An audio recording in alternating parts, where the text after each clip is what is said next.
Bro, let me tell you something. Everybody can have their opinion on Angel Reese, but y'all don't know her. Like, y'all don't know Angel Reese. I know Angel Reese. I know the real Angel Reese. And the person I see every day is a strong person. Is a caring, loving person, bro. The crown she wears is heavy, bro. She's the type of teammate that's gonna make you believe in yourself. The leap that I took from my freshman to sophomore year, Angel gave me that confidence to go be a dog. Playing next to a dog every day. And, you know, just to see how the media ridicule her, went through our problems, but, like, this is my sister right here. And I'm so proud of her. Like, the media, y'all, how they like to twist and call her a villain and all of that, y'all don't know Angel, bro. And I'm just happy that I get to play with her. I get to be around her presence. Her energy is different. Like, she just made me a better player. She made me a better player, and that's what great players do. That was Flau'jae Johnson, LSU's point guard.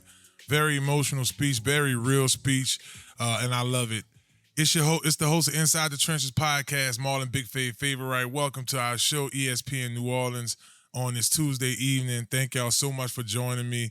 But that there was one heck of a post-conference comment by her. She spoke highly about her teammate. We'll get into Angel Reese's comments here in a second, but I just want to talk about Flau'jae's performance. She's someone who's going to be returning to LSU next year. She handled her business. I mean, she legit scored 10 points, had a few assists, a couple rebounds, and was key for the Tigers in this game.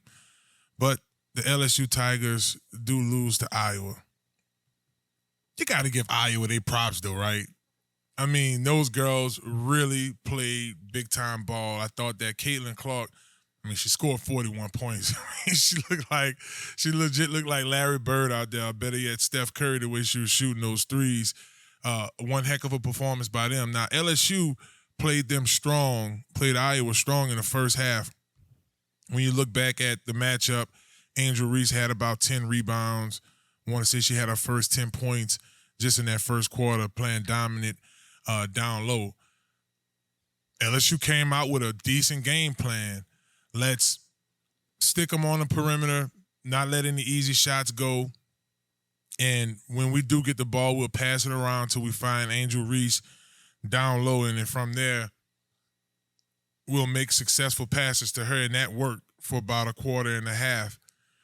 What really stood out about Iowa, not just the 3 points, but how Caitlyn Clark was able to find her teammates. She was able to hit Gabby.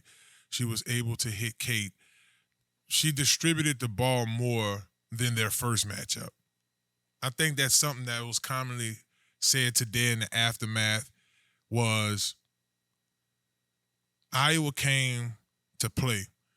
And then the way Caitlyn Clark performed this offseason, like homegirl lost to LSU last year, and it seemed like for the next 300 and some odd days now, almost 365 days since the 2023 National Championship, she went to work. I was watching some videos on Instagram the other day. She was working out with a trainer. She shot like 100 shots at the workout that we saw. She made like 68 of the 100 shots. She did 100 mid-range shots. I want to say she made majority of those too. I mean, big-time performance. And Angel Reese did have a big-time performance herself, 17 points, 4 assists, and a whopping 20 rebounds. That is now 3 games in this series where she's had between 17 and 22 rebounds. So you commend her. The Lady Tigers have dealt with a lot since the national championship. Those ladies have. They've been ridiculed in the public. People have been having strong comments about the ladies, so on and so forth. But I want to hear what Angel Reese had to say in her press conference, how she felt about a lot of this stuff. We'll comment on that, and then we'll get into the game. And for myself, I mean, I have great teammates. I have a great support system. I got my hometown. I got my family that stands up for me. I don't really get to speak out on things just because I just try to ignore, and I just try to stand strong. Like, I've been through so much. I've seen so much. I've been attacked so many times. Death threats. I've been sexualized. I've been threatened. I've been so many things, and I've stood strong every single time. And I just try to stand strong for my teammates because I don't want them to see me down and, like, not be there for them. So I just want to always just know, like, I'm still a human. Like, all this has happened since I won the national championship, and I said the other day, I haven't had peace since then. And it sucks, but I still wouldn't change. I wouldn't change anything, and I would still sit here and say, like, I'm unapologetically me. I'm going to always leave that mark and be who I am and stand on that. And hopefully the little girls that look up to me, and hopefully I give them some type of inspiration that, hopefully it's not this hard and all the things that come at you, but keep being who you are. Keep waking up every day. Keep being motivated, staying who you are, staying 10 toes, don't back down, and just be confident. That was Angel Reese, LSU Tiger. This is probably her last year at LSU. I think she's going to go ahead and declare and go to the league. But one heck of a career. Another young lady that deserves a statue at LSU. 2023 national champion, 2023 most valuable player, 2024 SEC Player of the Year, 2 times All SEC, set an NCAA single season. Set a NCAA single season double-digit record, SEC single season rebound record, LSU single game rebound record. Reebok's very own Angel Reese. I like the comment she made about the young ladies, and you go on the social media and you see a lot of young girls wearing their Angel Reese jersey, just being motivated because the young lady had made history. I said Flaugier had 10 points. She actually had 23. She had 10 in the first half. She was 10 for 18 from the goal. Just recapping the game, some of the things I thought went south for LSU, a lot of missed opportunities in scoring. It was times where Pope or Angel Reese or Haley Van Lin had the wide open shot, had an opportunity, and came up short. I thought Anicia Moore presence in the third quarter was huge. She played really good in the second half, something that really stood out. But nothing stood out more than the 41 points by Caitlyn Clark and how she's able to turn on and off that switch, shooting that three. You can just almost say when the ball leaves her hand, it's going in. Now, I thought LSU in the first half had decent strategy with defensively, playing her well on the perimeter, and not just her, Gabby as well, just making sure that those ladies didn't have a clean shot. That's something that they do exceptionally well. If you're just tuning into Inside the Trenches, it's your host, Marlon Big Favorite. We're recapping the LSU-Iowa game. Great matchup between the ladies. LSU, unfortunately, lost the game 94-87. Tough game. Angel Reese fouled out. The Tigers just went at it with those young ladies. And remember, y'all want to get on that hot list? Come get on the hot list, baby. Text Big Fave, BIGFAV, to 94253. Get on the hot list, get some exclusive deals. You can unlock mouth-watering food deals, complimentary tickets to the game, you name it. So you make sure y'all text 94253. We're talking LSU, Iowa, big loss for the ladies. I do commend LSU for making it to the Elite Eight. Going up against a tough South Carolina in the SEC championship wasn't easy for them. They lost tight to them. And it just makes you naturally think about this Final Four, and it makes you think about who's going to the national championship. So I look forward to talk to you guys next segment about that. I thought last year Pope, at times she took advantage.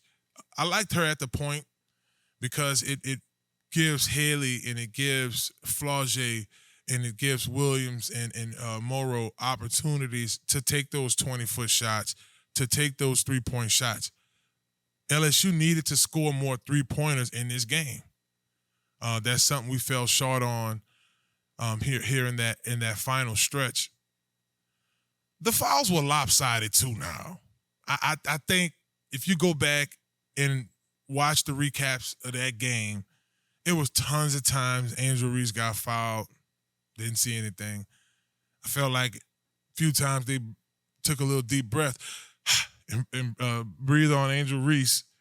I mean, on Caitlyn Clark, and a foul was called. Nice matchup. It was a nice matchup. The ladies fought hard.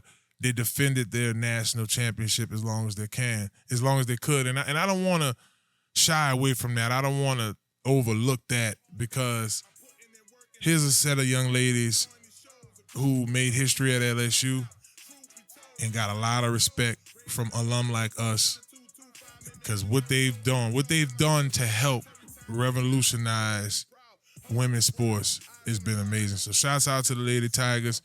Wanted to go ahead and talk about that, get that out the way. Boy, I left Uptown Sports Social like, man, wanted our girls to get it. They didn't. Remember, this segment is brought to you guys by Small Sliders, 1635 Barataria Boulevard. Slide on through, holla at your people. You're watching Inside the Trenches on ESPN New Orleans. Hello. Hello, somebody. It's the host of Inside the Trenches podcast, Marlon Big Favorite. Did you know Small Sliders had an app? You can go to your Google Play Store or your Apple Store right now, download the Small Sliders app in Marrero, and order your food right now. You want to get a number 2? Well, slide through. 1635 Barataria Boulevard in Marrero. Small Sliders, simple on purpose. Are you a student athlete looking to take your career to the next level? Look no further than Conquer Sports Pros. That's right, Conquer Sports Pros. Our team of experts will get you guys on the right path to your student athlete journey in life. That's right, we have every position in football you need, and we also help out with other sports.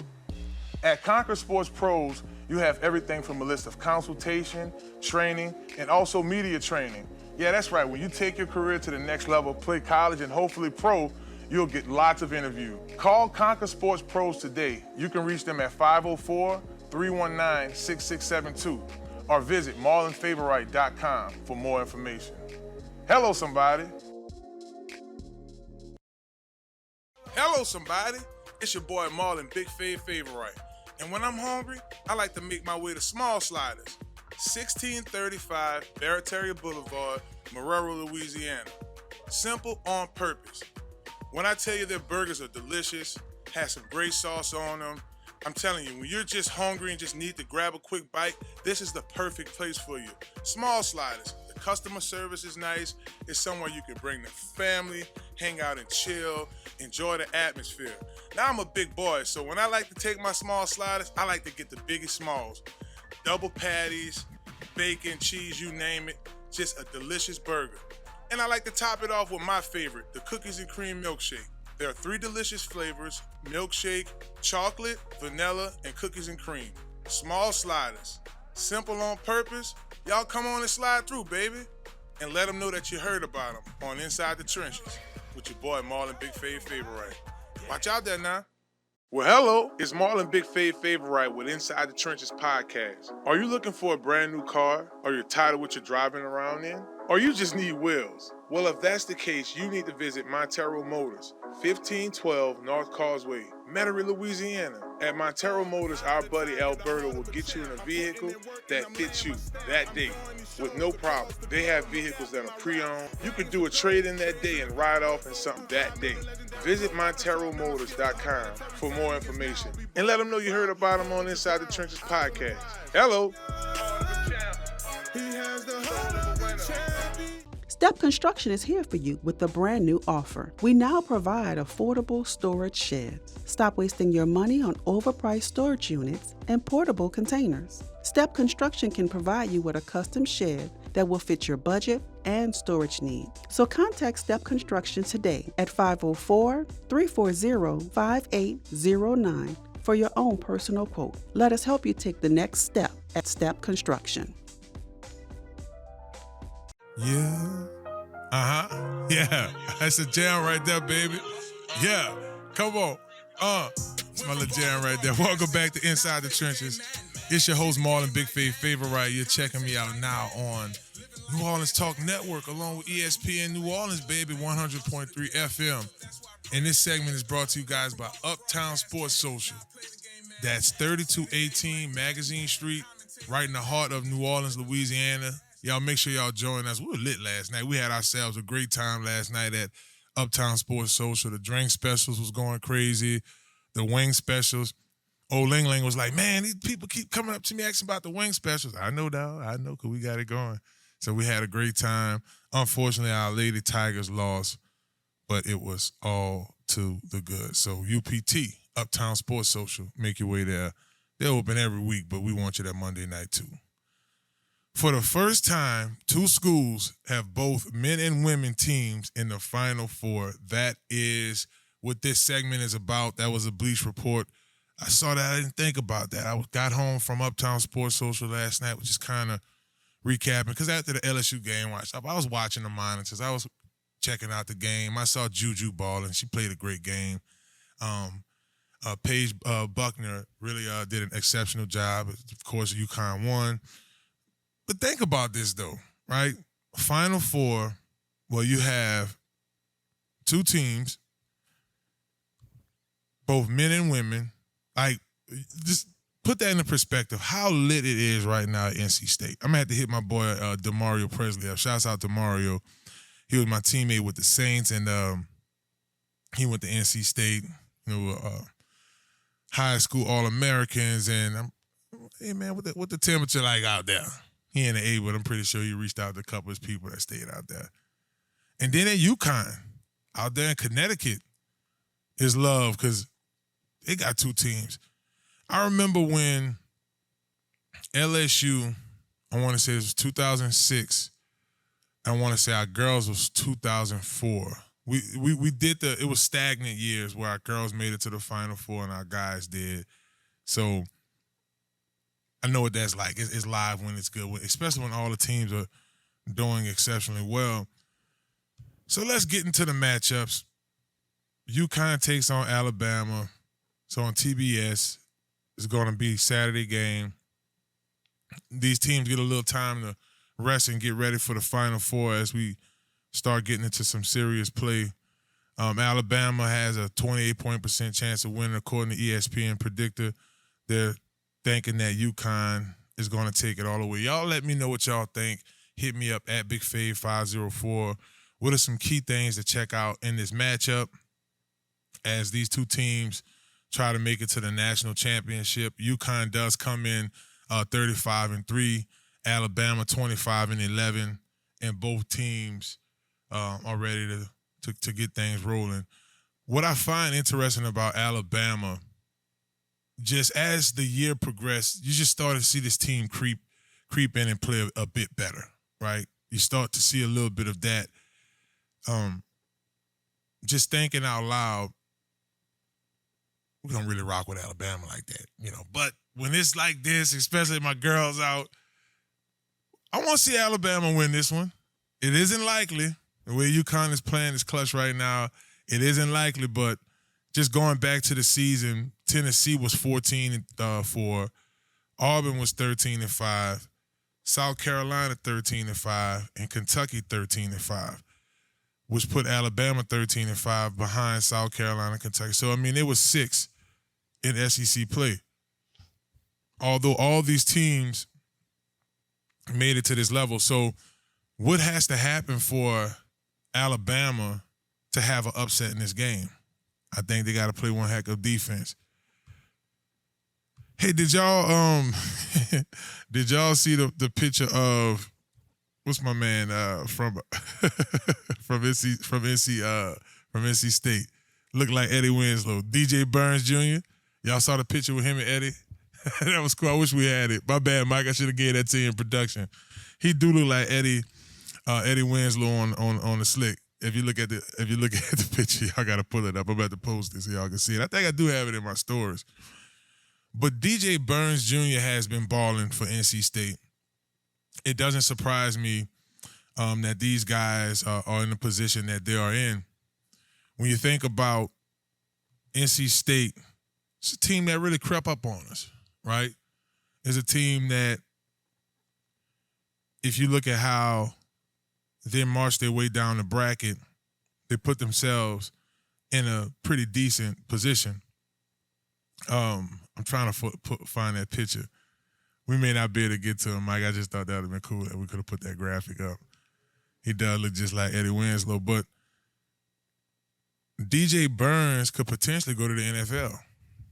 Y'all know that, huh? I don't know if y'all saw that report. Me and Gus talked about it yesterday on ESPN New Orleans. He could have went to or could still play offensive line. Possibly. They take on Purdue. Now that's gonna be a tough game. I'm not gonna lie, man. The way Zach Edey has pretty much progressed. I mean, I even saw it I didn't watch Purdue much during the regular season, but even that matchup against Grambling State, I'm like, boy, this dude here is almost unstoppable, right?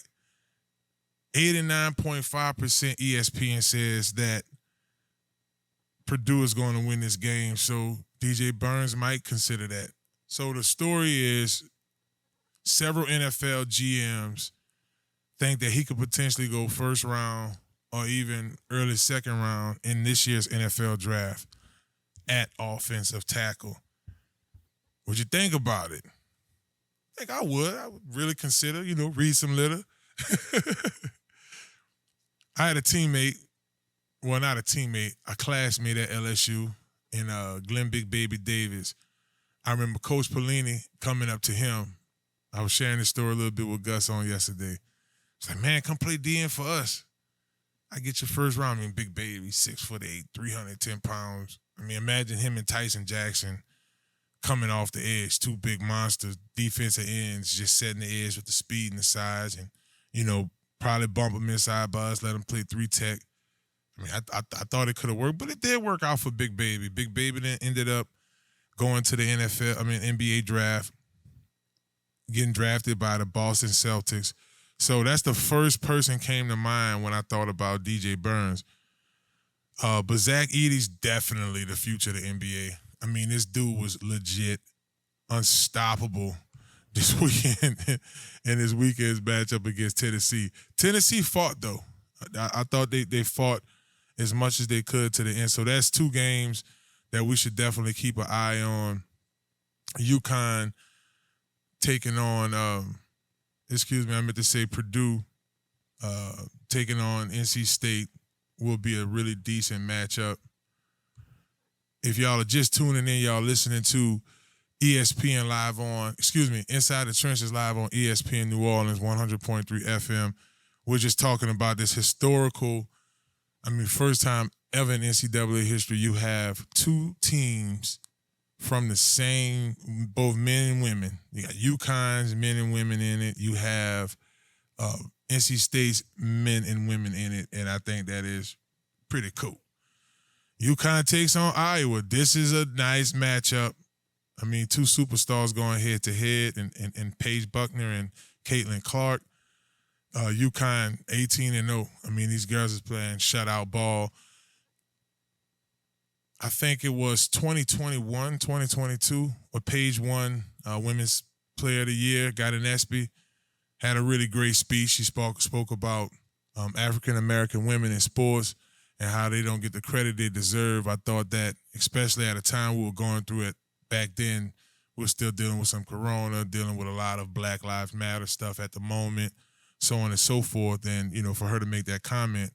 And then the way she had went to Juju Watson after to give her a big hug and basically say, look, you don't have no reason to cry.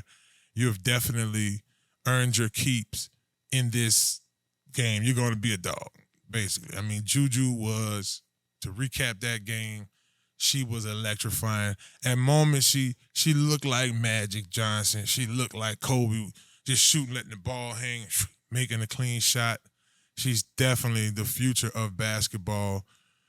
But they did fall short to UConn. So we got two UConn matchups. And on the women's side, here's the thing, y'all. I honestly think on the women's side, South Carolina going to win it all. I do. They played a tight game with LSU. They played a tight game with LSU in the SEC championship. But them taking on NC State, NC State, don't get me wrong, they bust their tail. But, ESPN got North Carolina 83.8% winning this game. I mean, South Carolina, I meant to say, I said North Carolina. North Carolina. Now, North Carolina didn't get it popping. But now, in all honesty, they were pretty bad in the ACC standards this year. They were like mid-pack. But I believe that this 36-0 South Carolina team will be victorious against NC State. So there it is. UConn versus South Carolina for the national championship. And I think on the men's side, you're going to end up. I've been saying Purdue. You're gonna get Purdue. I think Purdue is going to handle business this weekend, and I'm excited about it. I think we're going to catch ourselves a nice game. Even though Connecticut, their men have been playing tight. I think the way Zach Edey is balling right now, it's going to be tough to do it. We're going to stick to a little bit of basketball here. We're going to talk. Hold on one second. Oh, I got it, y'all. Hello, somebody. I have to fix my mic. I thought my mic went out, Tarek. I'm good, y'all. I thought my mic was tripping real quick. So we're going to get right back here on Inside the Trenches podcast. Got my man Hunt Palmer coming on next. Y'all don't go anywhere. It's ESPN New Orleans. Yeah, I'ma move my body. Yeah. Are you looking for your dream home? Well, if that's the case, you need to contact Joe Picolo at Godwyn Realty, right here in New Orleans. Joe can put you in your dream home right away. Joe Picolo and the folks over at Godwyn Realty put you in the house that you need.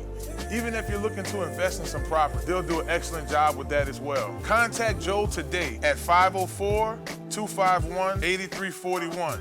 Again, that phone number is 504-251-8341. And also contact Joel at joel.godwynrealty.com. No need to dream anymore. Godwyn Realty will put you in the dream house of your reality. Hello, somebody.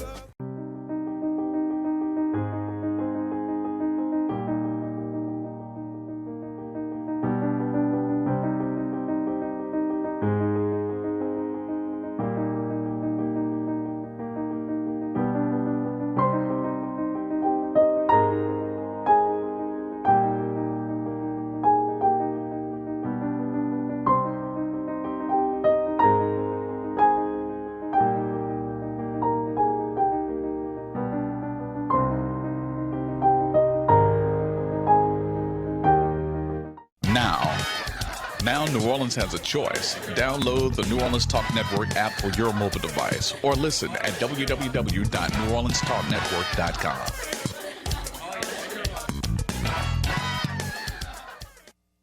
Hello, somebody. It's your boy Marlon, Big Favorite. And when I'm hungry, I like to make my way to Small Sliders, 1635 Barataria Boulevard, Marrero, Louisiana. Simple on purpose. When I tell you their burgers are delicious, has some great sauce on them, I'm telling you, when you're just hungry and just need to grab a quick bite, this is the perfect place for you. Small Sliders. The customer service is nice. It's somewhere you can bring the family, hang out and chill, enjoy the atmosphere. Now I'm a big boy, so when I like to take my Small Sliders, I like to get the biggest smalls. Double patties, bacon, cheese, you name it. Just a delicious burger. And I like to top it off with my favorite, the cookies and cream milkshake. There are 3 delicious flavors: milkshake, chocolate, vanilla, and cookies and cream. Small Sliders. Simple on purpose. Y'all come on and slide through, baby. And let them know that you heard about them on Inside the Trenches with your boy Marlon, Big Favorite. Watch out there now. Listen up. Your customers, our listeners, could be hearing about your business right now. Yeah, right now. Don't miss out on the opportunity to advertise with NewOrleansTalkNetwork.com. Call our business department today at 504-475-4793 to hear about our great rates. NewOrleansTalkNetwork.com. We provide the people, you provide the business.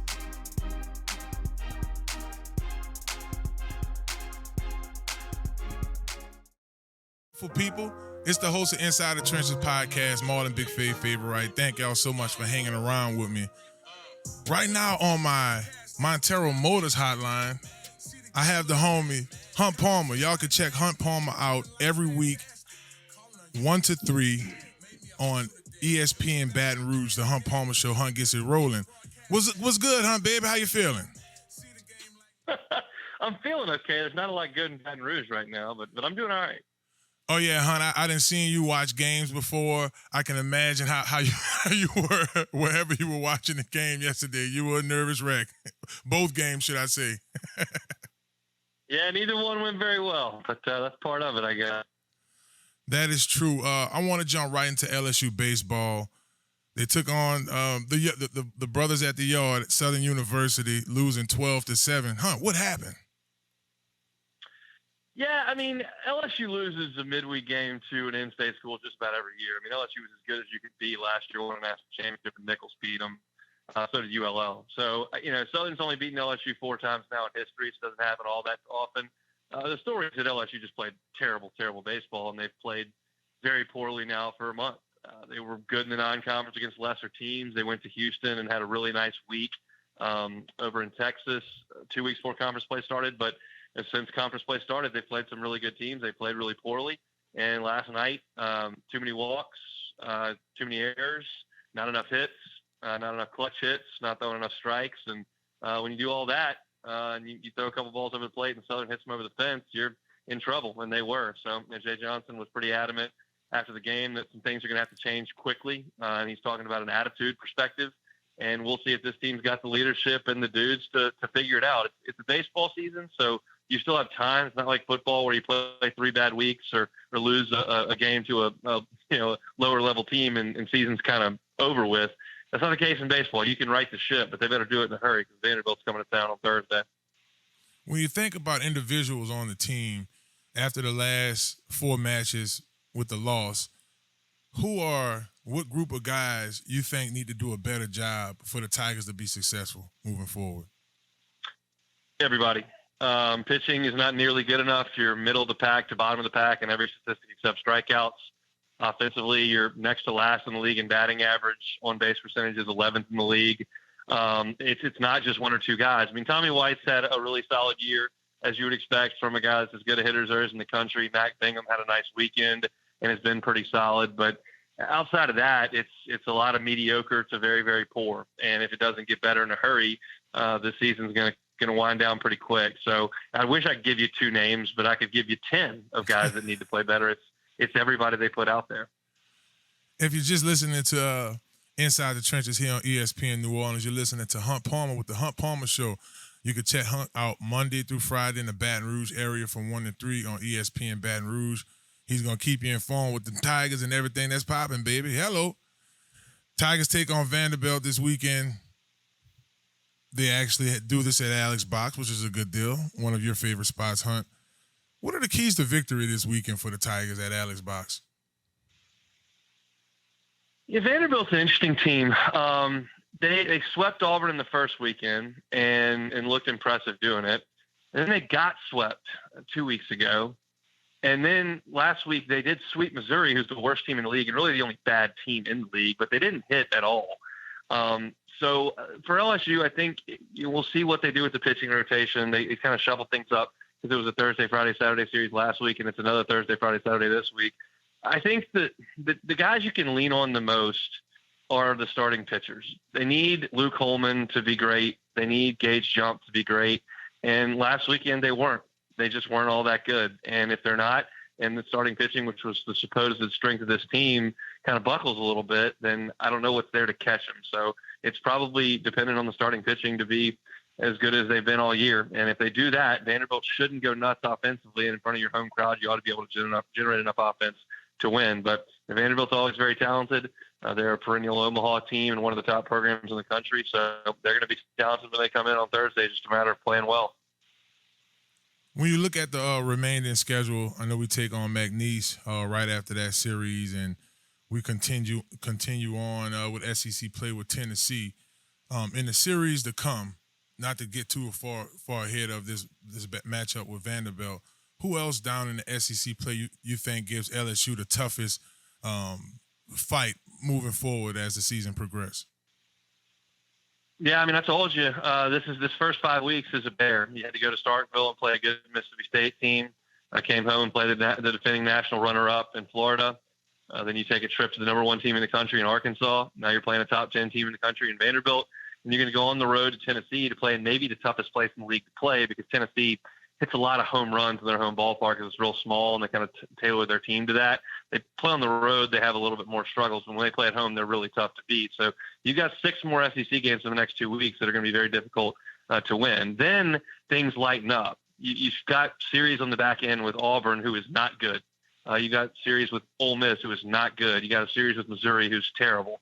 You got a series with Alabama, who I'm not sure if they're good or not, but from a talent perspective, you're at least equal with. There are very winnable series in the back end. A&M's very good, and you got to play them too. But there are series that are winnable at the back end of the schedule. You just have to get there with your head above water. Right now, they're 2-7. That's not with your head above water. If you can find a way to win 3 games over the next 2 weeks, and you can find a way to be 5-10 at the midway point, you can start to chip away at it and find a way into the NCAA tournament. But if you lose 2 out of 3 this weekend against Vanderbilt and you get swept in Tennessee, and all of a sudden you look up and you're 3-12, well, you can turn the lights out. Like you're not gonna come back from 3-12 in the league. So it's just a matter of taking care of this game by game in the next couple of weeks, see where you are at the midway point. But they have not handled it very well thus far.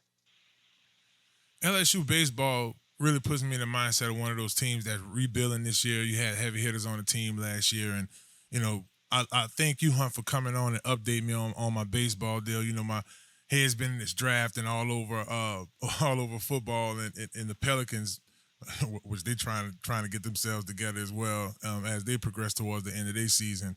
Speaking of basketball, we talked about it off air here. It was a tough loss to see LSU go down to Iowa. What are some things that stood out in that game to you? And next year, how does LSU look? The thing that stands out is Caitlyn Clark's just way better than everybody else on the floor. Angel Reese deserves her name in the rafters. SEC Player of the Year, national champion, just the most double-doubles in a career in the NCAA tournament. Just an amazing career by Angel Reese. And I think that some of the other players for LSU's team, Anissa Morey, Flau'jae Johnson was fantastic the back half of the season. Like LSU's got a very good team. Caitlyn Clark's on another level. She was basically a puppet master for 9 other players on the court last night, and it's that way most of the time. I mean, she assists or scores most of Iowa's baskets, and they're one of the best offensive teams in the country. So you just didn't have an answer. They tried Haley Van Lith, they tried Flau'jae, they tried last year Poa, they tried whatever they could try, and they could not stop her from scoring and creating baskets. And then LSU played them, even with that, played them straight up in the first quarter, played them straight up in the second quarter, and played them straight up in the fourth quarter.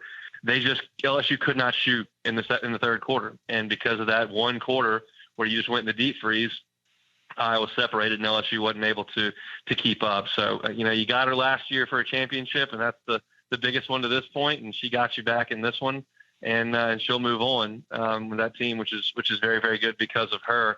And next year we'll see what LSU is. Haley Van Lith and Angel Reese have 2 days to figure out what they want to do as far as the WNBA draft are coming back.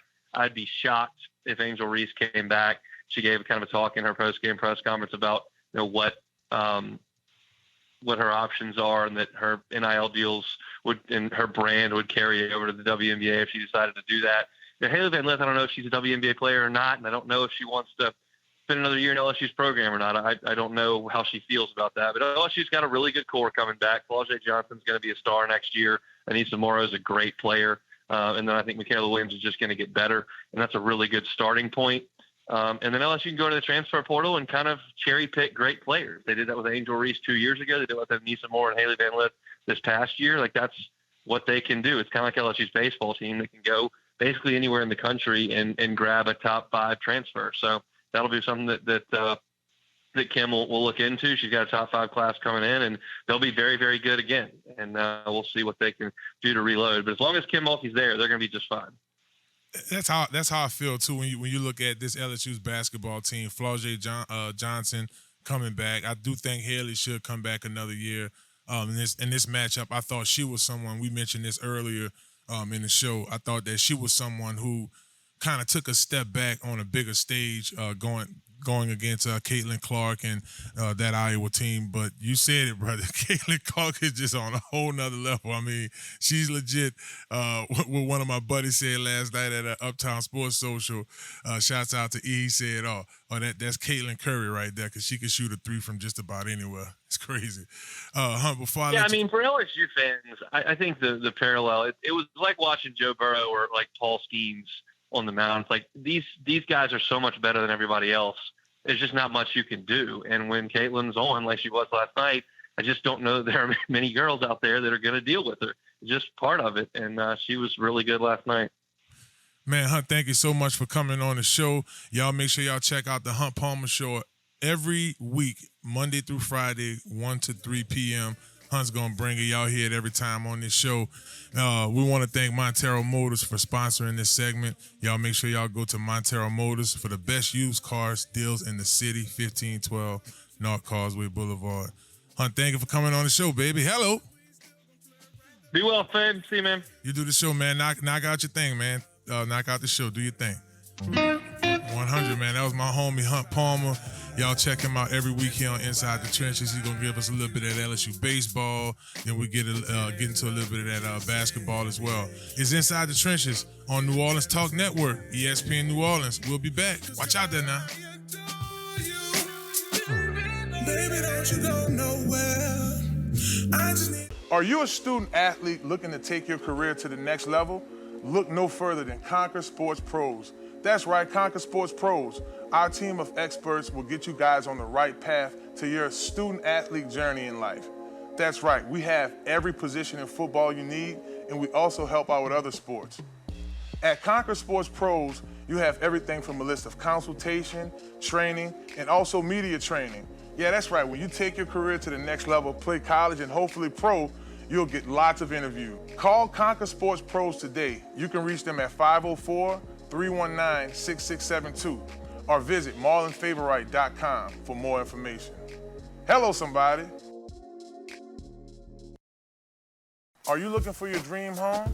Well, if that's the case, you need to contact Joe Picolo at Godwyn Realty, right here in New Orleans. Joe can put you in your dream home right away. Joe Picolo and the folks over at Godwyn Realty put you in the house that you need. Even if you're looking to invest in some property, they'll do an excellent job with that as well. Contact Joe today at 504-251-8341. Again, that phone number is 504-251-8341. And also contact Joel at joel.godwynrealty.com. No need to dream anymore. Godwyn Realty will put you in the dream house of your reality. Hello, somebody. It's that boy Fred, host of FanView Podcast. Tune into the NOTN app weekdays, 3:30 for the FanView Podcast. Go to NewOrleansTalkNetwork.com to watch more episodes of FanView Podcast. Don't forget to like, subscribe, and watch. Listen up. Your customers, our listeners, could be hearing about your business right now. Yeah, right now. Don't miss out on the opportunity to advertise with NewOrleansTalkNetwork.com. Call our business department today at 504-475-4793 to hear about our great rates. NewOrleansTalkNetwork.com. We provide the people, you provide the business.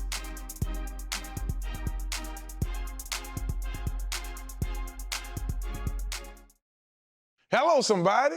It's Marlon Big Favorite with Inside the Trenches Podcast. Do you need a quick car wash? Well, if that's a yes, you need to visit Crown Car Wash, 1336 Stump Boulevard, Gretna, Louisiana, on the West Bank, baby. Crown's the best. You get a spotless wash, nice clean tires, reasonable pricing, and free vacuuming. My favorite part about Crown Car Wash, they open 24/7. That's right, 24 hours a day, 7 days a week. You can visit Crown Car Wash on the West Bank, baby, and let them know you heard about them on Inside the Trenches Podcast with Marlon Big Favorite. Watch out there now. All races. Big Fave, man, I made it in them trenches like big dog, big as a gorilla. Yeah, West Bank, man, I grew up. You know I'm still hyped from last You night, eat the y'all. I ain't ball gonna lie. like you We had basic it all lit races. at UPT Sports Social, had ourselves a grand time. And remember, y'all, 6 to 8 p.m. every Monday, we at UPT Sports Social, 3218 Magazine Street, handling our business. We watched the LSU girls there, watched a little bit of UConn, as we mentioned, checked out UConn and UCLA. I keep saying UCLA, USC. It's the two LA schools messing with me right now. And I had a chance to watch a little bit of the Pels game, and then I went home and did the highlight thing and checked out some more stuff. I wanted to see what happened because I saw that the game was so close in the first quarter, and it just got out of hand. It's Inside the Trenches. It's your host, Marlon Favorite. You're now checking me out on New Orleans Talk Network. We streaming live right now. ESPN New Orleans, 100.3 FM, where you can check us out Monday through Friday, 6 to 8 p.m., talking sports and entertainment with you, baby. But just recapping the Pels game right now, thinking about what happened. It is a strong team in Phoenix. I thought with the Pels being home, we could have got a different outcome. But like Caitlyn Clark had 41 points. Devin Booker had 52. Devin Booker was hot last night. That's the issue. I could spend another 11 minutes just talking about how he was shooting mid-rangers and how he was shooting threes, and it's almost like every time he put the ball up, it was going in. He had a career – I don't know if this is his career high. Mike, is this Devin Booker's career high? It might not be. It might be. 52 points might be his career high. He was 19 for 28 on the field goal. The Pels were 47%. Phoenix was 49% in terms of percentage from the field goal. Now, the Pels shot a better percentage of threes. Phoenix won the turnover battle and the rebound battle. So the score ended up being 124 to 111. So the Pels started to make a push. I thought it was a tie in the fourth quarter. It was a tie in the fourth quarter. Both teams scored 21 points. But when you get down to the bells and whistles of this matchup, I thought Zion was electrifying, but it was just defense for the Pels as well. Figuring out a way to slow down Devin Booker, the type of night that he had. Just looking at their box score here on ESPN.com, recapping it, Kevin Durant with his 41 minutes, he had 20 points. He dunked one, had shot a couple of layups, was shooting from the perimeter. I thought Bradley Beal played decent defense on Zion. Zion had the best of him. I mean, you're going to have to double team Zion to be successful. But it was the player Devin Booker. I mean, just being effective in shooting. That did it for them. When you talk about the Pels, Trey Murphy had 21 points. He shot a couple of threes, made some mid-range shots, but they needed more from C.J. McCollum. They needed more from Eunice Valanciunas. Herb Johnson could have scored more points, right? It was scoring for the Pels as well, having to when you have the momentum on your side, when we're hitting threes left and right, making big defensive plays, that blender get the blending, right? Those smoothies get mixed up quick and nice. And, you go to get your smoothie, you like it when it has that nice balance of thick and tasty, right, where you can taste the fruits. I like to get the yogurt delight, right? We could have been blending like that in the Pels with in the blender.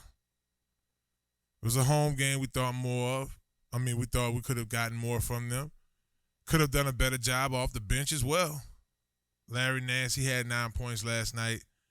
Nigel Marshall, he had 4 points. That's what happened. The first 2 quarters was tough. Was tough for the Pels. They tried to stick through it, but it was the sneaky points by you take if Devin Booker has an average performance, the Pels win. To put it in simpler form. So it was a defense thing. It was defense for the Pels last night. At Big Fave 504 is how you can follow me on X. Y'all send me y'all comments. We're talking about Western teams right now. Phoenix is creeping behind New Orleans, right? In terms of positioning yourself for the Western Conference as a whole. Dallas has the lead on us right now. They're first. We're second in the Southwest. We've been first in the Southwest for so long, but it's these last few games for the Pels.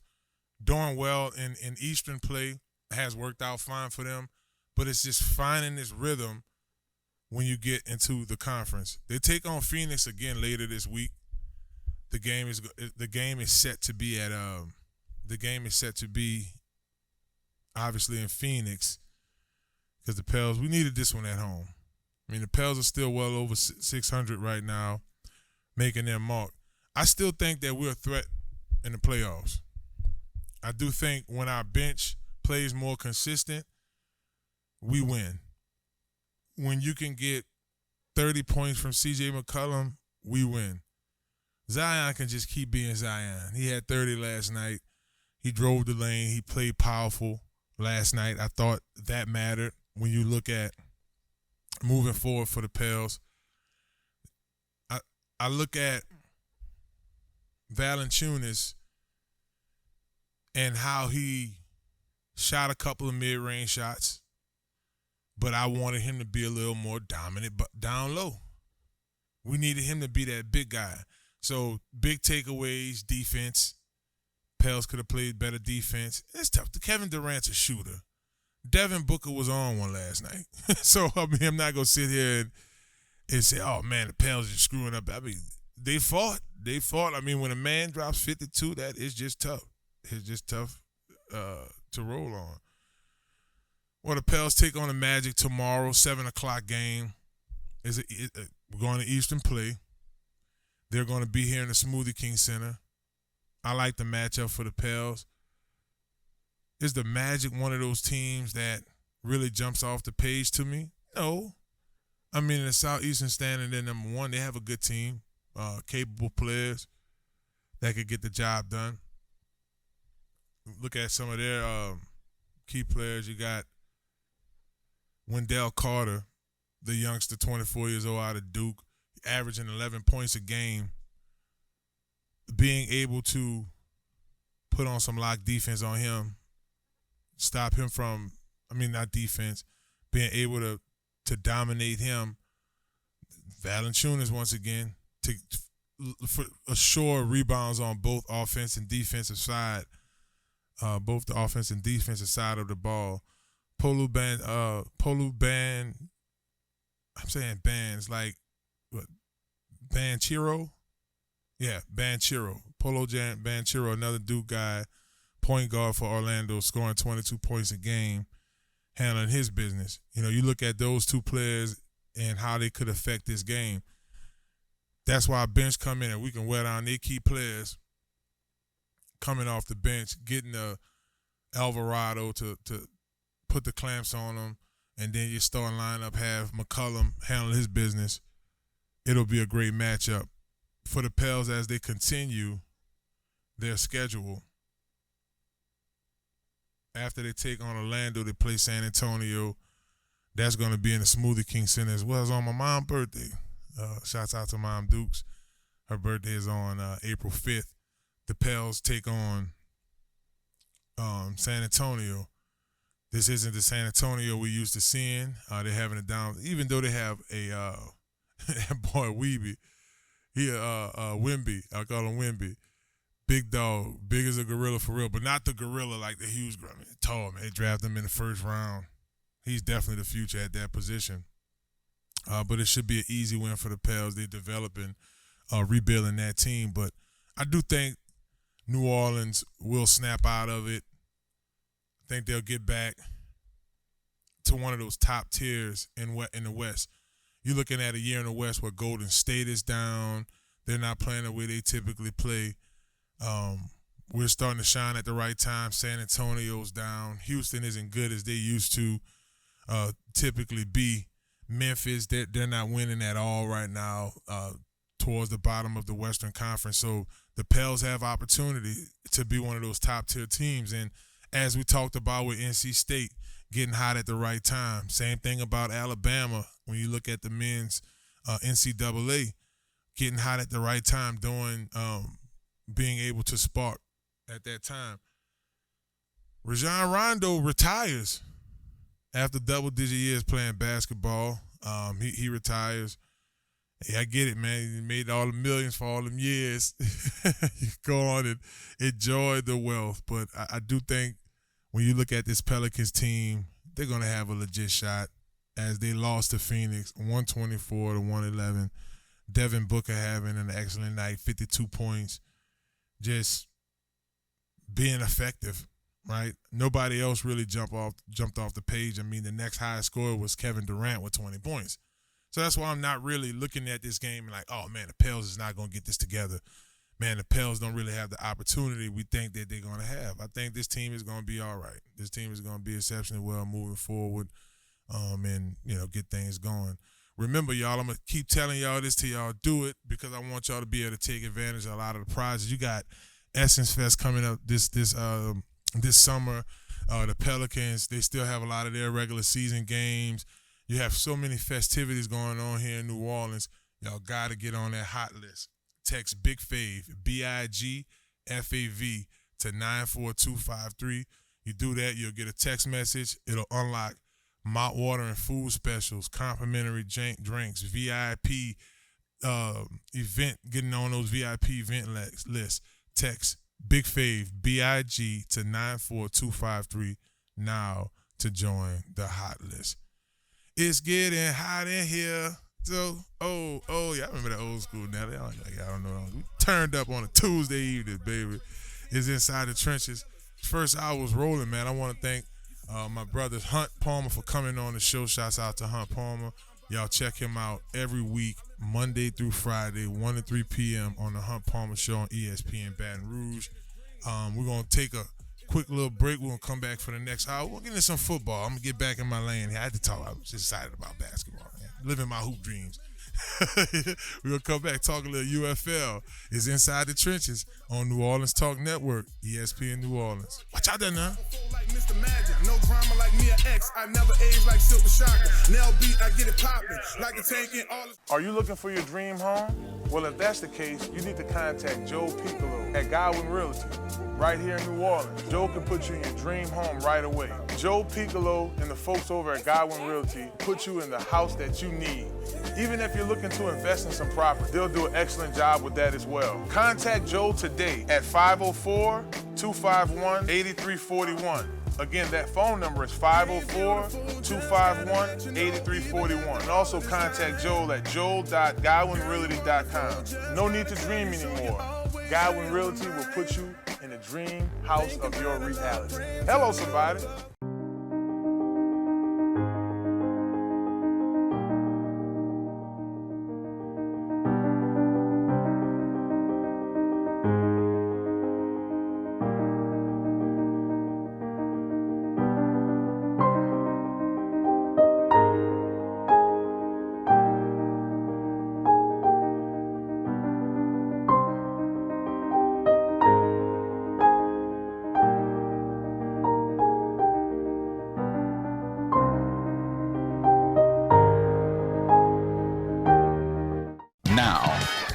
Now New Orleans has a choice. Download the New Orleans Talk Network app for your mobile device or listen at www.neworleanstalknetwork.com.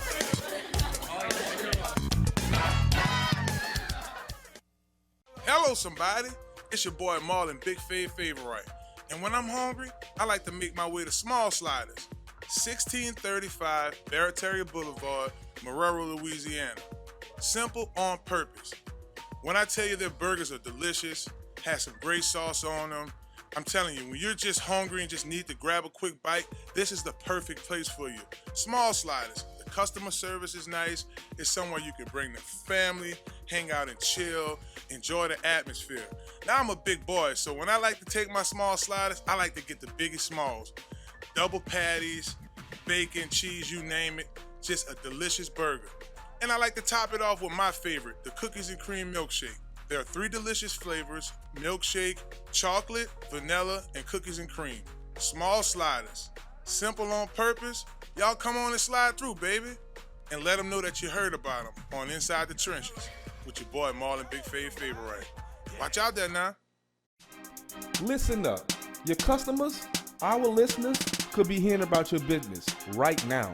Yeah, right now. Don't miss out on the opportunity to advertise with NewOrleansTalkNetwork.com. Call our business department today at 504-475-4793 to hear about our great rates. NewOrleansTalkNetwork.com. We provide the people, you provide the business.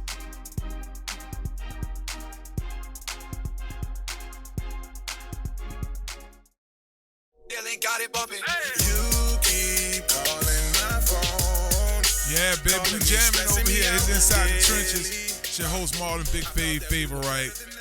And you are now watching me on New Orleans Talk Network, listening on ESPN New Orleans. That's the FM dial 100.3, baby.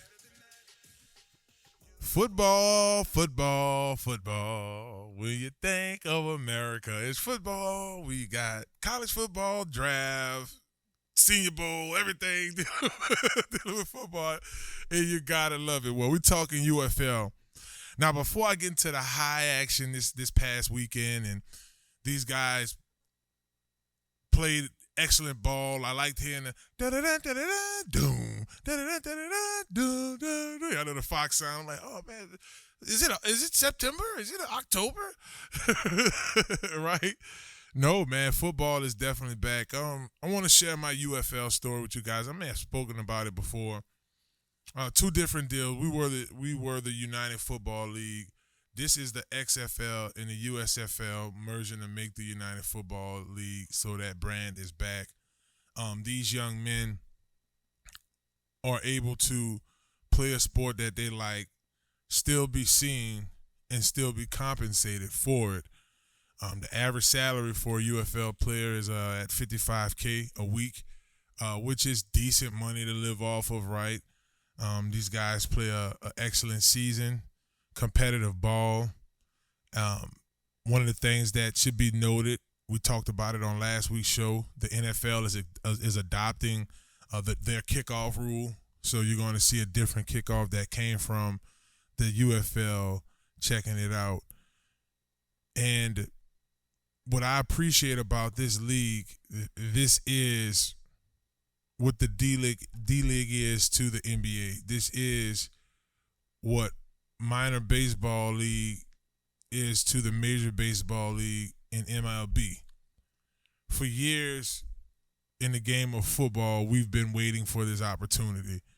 We've been waiting for the opportunity to have something or entity where guys are making a decent wage for the sacrifice we're making to play ball in the handle business. I remember my first year in the UFL, it was $6,200. Like, we were making $6,200 a week. Everybody, I think our quarterbacks might have made like maybe $9K a week, but for the most part, that was our average salary. My first year, I played with now these teams don't exist anymore. I played with the Hartford Colonials, and then in my second season in the UFL, which was 2 years later, I played with the Sacramento Mountain Lions. So it just really took me back to that time frame of when we played there, and just excited to watch the games, excited to see the opportunities for the young men. I think quarterback play is important, and when you look at some of these names, A.J. McLaren, you got Matt Corral as a quarterback. Here, these guys played in the NFL, played SEC ball, and it just makes everything that much more beautiful. The highlights got the homie Snoop Dogg representing the Memphis Bolts. He was like once the captain, always the captain on USC. They on the UFL's Memphis Showboats X page. But I mean, the games went down. I felt that Houston could have pulled off a win against Memphis. Memphis did beat them 18-12. I thought if you go back and look at, I don't know if y'all saw the highlights. We're going to play a few here in a minute. Well, there we go right there. So looking down, Mike. Just looking at that matchup, how tight it was all the way to the fourth quarter. I'll read it. The defense controlled the action at Rice Stadium as the Roughnecks are now 0-1, were held to only 174 offensive yardage, where the Showboats had 228. Memphis is now 1-0. 15-0 start the highlights by the touchdown run by Christian McFarland and an 11-yard touchdown by Chase Cookins to Vinny Pepel. Yeah, just like that, they lost. And I mean, it's 8 teams, 4 each side, 4 on the USFL side, 4 on the XFL side. How the NFL splits up their deal. They split up AFL. I say AFL, NFC, AFC. Somebody else was victorious. Memphis beat the St. Louis Battlehawks 18-16. Michigan's kicker Jake Bates nailed a 64-yarder to seal the deal. That was one of the highlights to it. They did a top 10 plays of this weekend. That definitely went on there. In the Saturday game, it was good, literally and figuratively. Field goal was good. Birmingham took on Arlington. Birmingham's quarterback, Matt Corral, a former Ole Miss player, we talked about him. It was also a third rounder to the Carolina Panthers. Threw a 200-yard pass. He was 12 for 21 in passing and delivered a 39-yard beautiful touchdown to Deion Kane. Another big-time play. That's why I appreciate about this league. It's not boring, right? You have guys that got playing time, playing experience in the NFL. You have players that play big-time SEC ball, something that I feel is interesting for this league. A couple of plays I thought stood out. I talked about the 64-yarder. That was big time. We talked about this Birmingham team. They still are good. This is the Birmingham team that beat them 27-14. They beat Arlington this weekend.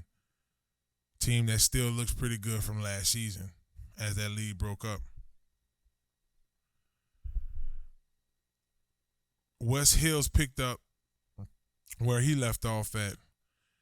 Hills was the defending rushing champion in the USFL last year. He rushed for 674 yards, 679 yards, 10 touchdowns for the New Orleans Breakers. So a team that's missing the New Orleans Breakers, that would have been cool if they could have came back, right? I think we'd have loved to have a team down here. If they would have played here in New Orleans, where y'all think their stadium was going to be? You think they would have used the Saints facility or maybe used City Park like we did for the New Orleans Voodoo? Maybe partner with Auctioner or one of the health providers locally to use one of their facilities. I don't know what they would have did, but I thought it would have been cool for the city. Now, the biggest play of the weekend came from a Tiger. Brad Wing's only throw one pass his entire professional football career is a guy who went to LSU, got drafted as a punter to New York. Him and Odell Beckham was in that same draft class. Also serves as a mentor to my son. Brad's a all-SEC punter. Got drafted as he played in the league, still playing. Have a little more skills than just one. This was the number one play of the weekend, too, by the way. He's a mentor to my son, Kentrell, who's also a punter. I thought that was cool. I hooked those two up at an LSU game. But this was dope. I mean, every big man across football was jealous of Alex Millett. They was jealous. I know they was. I was. I'm like, man. And it wasn't like one of those short passes that, okay, let me just toss it to my offensive lineman to make sure he secures the catch. It wasn't that. Like, Brad legit rolled out, bought time for the route to develop, and just let it rip. First touchdown pass ever. And who catches it now? He turned all the way to the ball to secure it.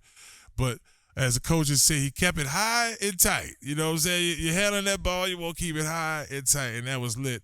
The Destroyer plays on that team, too, so they have two skilled kickers. Destroyer kicks the field goals. He can punt, too, and Brad Wing kicks the punts and obviously passes the touchdown passes. So shouts out to Alex Millett, definitely the player of the week, right? Not just in the UFL thing across the ball. I mean, big man we represent. You got Saunders, defensive lineman for the Saints. He like, oh, man, leave here, go play fullback in the UFL. Everybody getting jealous. They ain't going nowhere. You ain't about to leave that $500K every quarter, or however they get paid. Big checks. You're not about to leave that. Man, you're not about to do it. It's Inside the Trenches, baby. We here representing. Shouts out to our sponsor, Small Sliders. Y'all can check us out there every Friday, 11 to 1 p.m. Small Sliders in Marrero, 1635 Barataria Boulevard in Marrero, Louisiana. Come on, check us out. Slide through. Come slide through. We representing. Tell them to give you the big fade special. Depends on who at work, they're going to know what you're talking about. You're going to be the number 2 with the biggie. Make them both a biggie. Sometimes I add bacon. Sometimes I don't. And I smalls with my fries. If I'm not feeling too fat, I give me a milkshake. If I'm not feeling too much on the choking side. So shouts out to Small Sliders for what they do for the show. When we come back, we're going to talk a little bit of Saints and LSU. Is Inside the Trenches. You're watching us here on New Orleans Talk Network. Y'all can check us out here all the time. And don't forget, we have Red Lipstick podcast here. We have FanView podcast here. Y'all can check them out as well. We have Bible study here. Y'all can check out Bible study.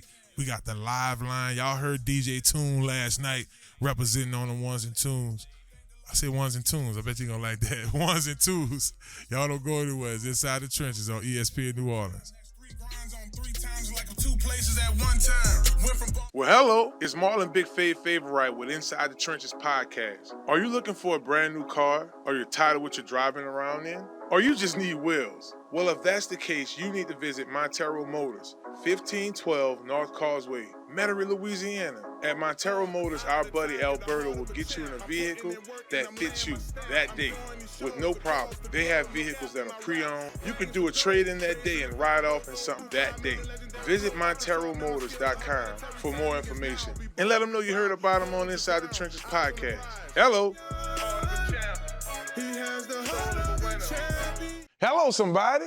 It's Marlon Big Fave Favorite with Inside the Trenches podcast. Do you need a quick car wash? Well, if that's a yes, you need to visit Crown Car Wash, 1336 Stump Boulevard, Gretna, Louisiana, on the West Bank, baby.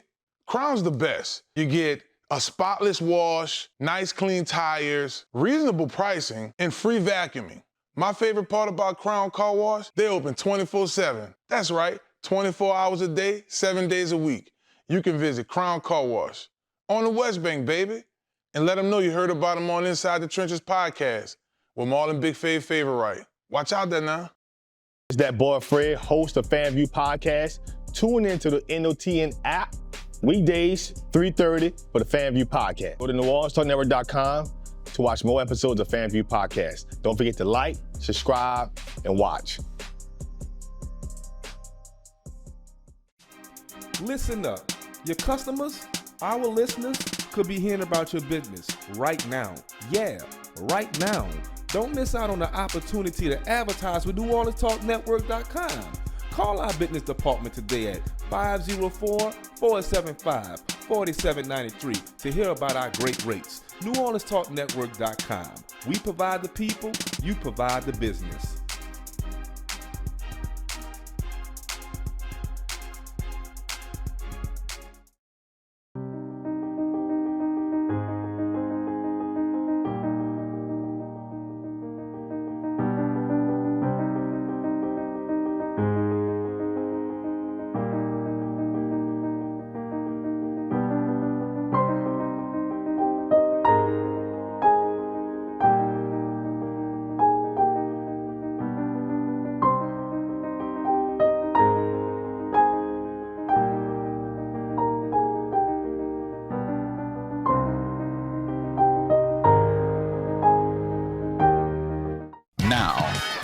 Now New Orleans has a choice. Download the New Orleans Talk Network app for your mobile device or listen at www.neworleanstalknetwork.com.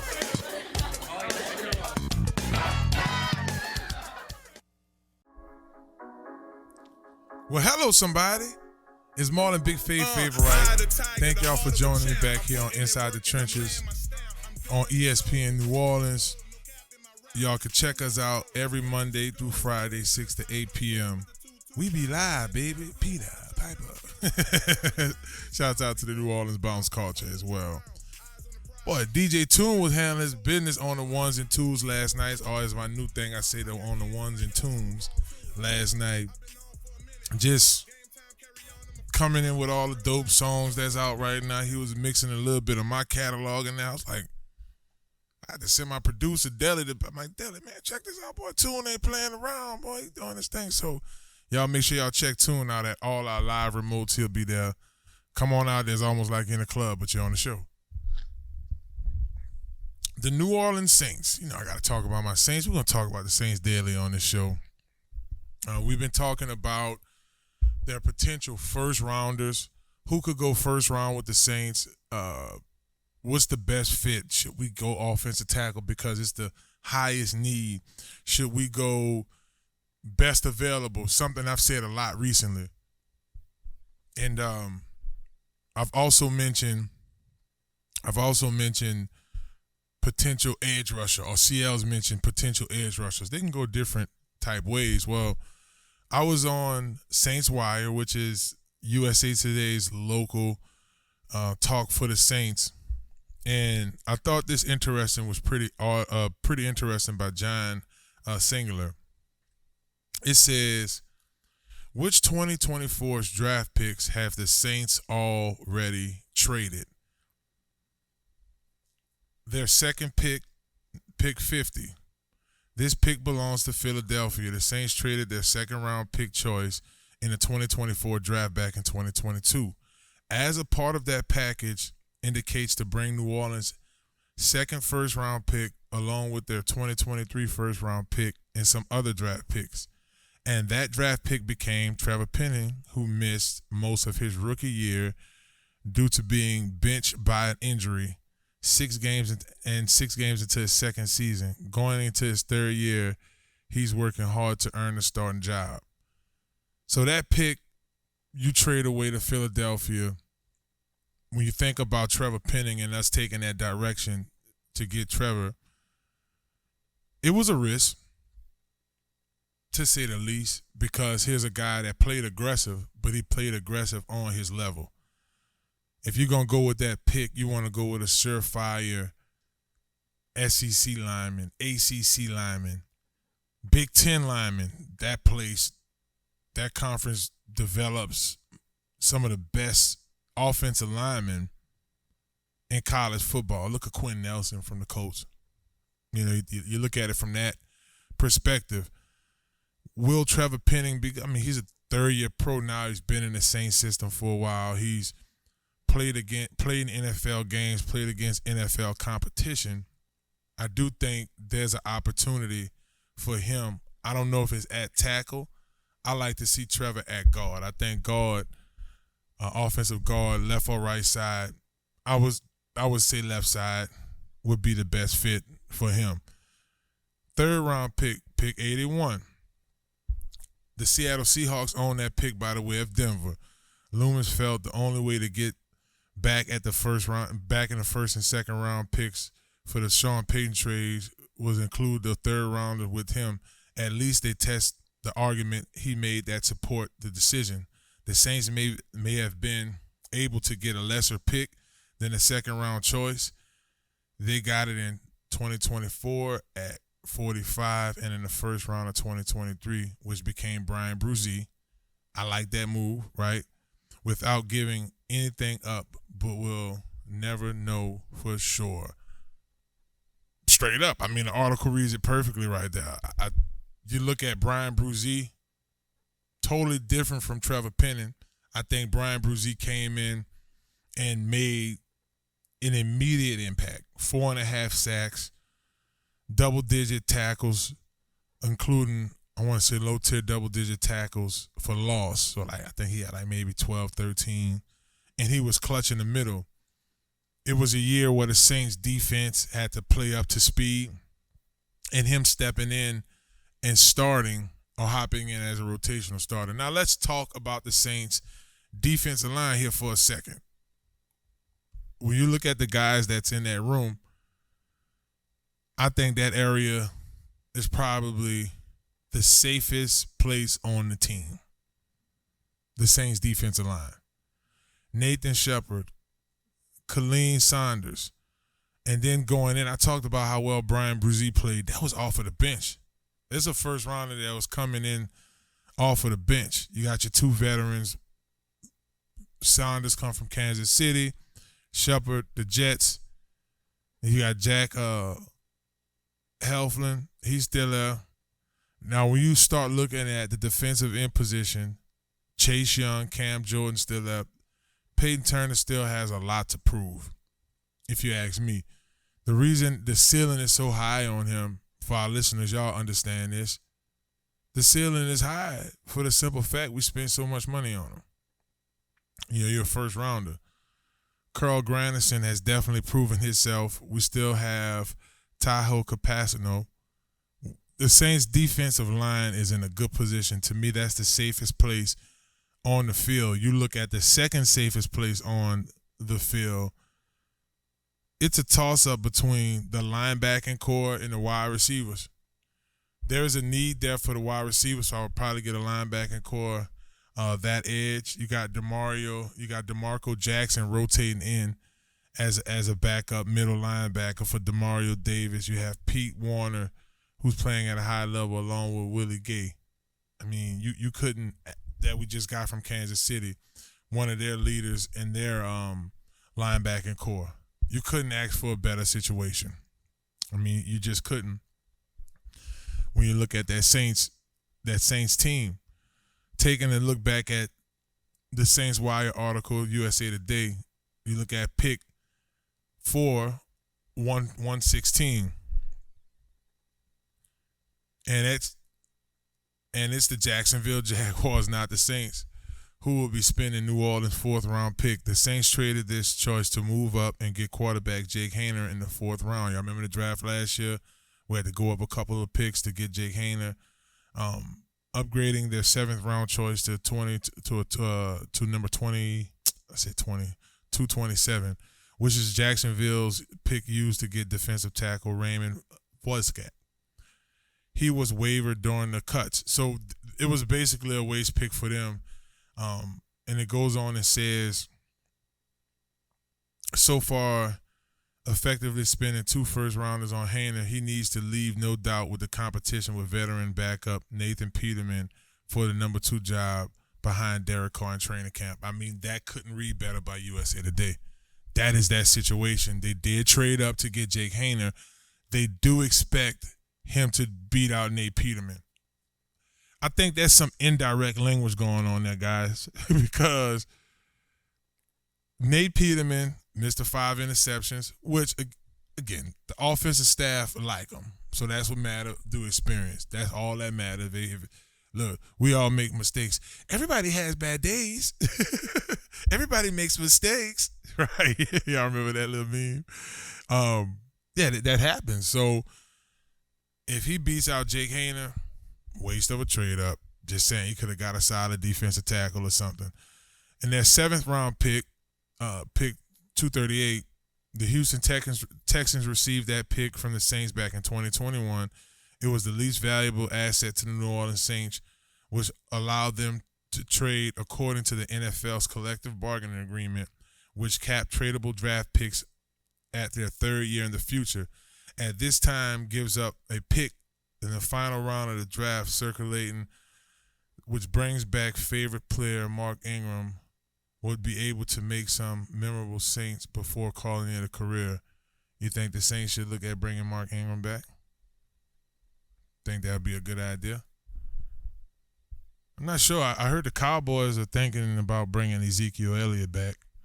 They have rumors that both sides feel like it'll be a good deal. I mean, you trade Tony Pollard, you build his value up and send him to Tennessee with Tajay Spears.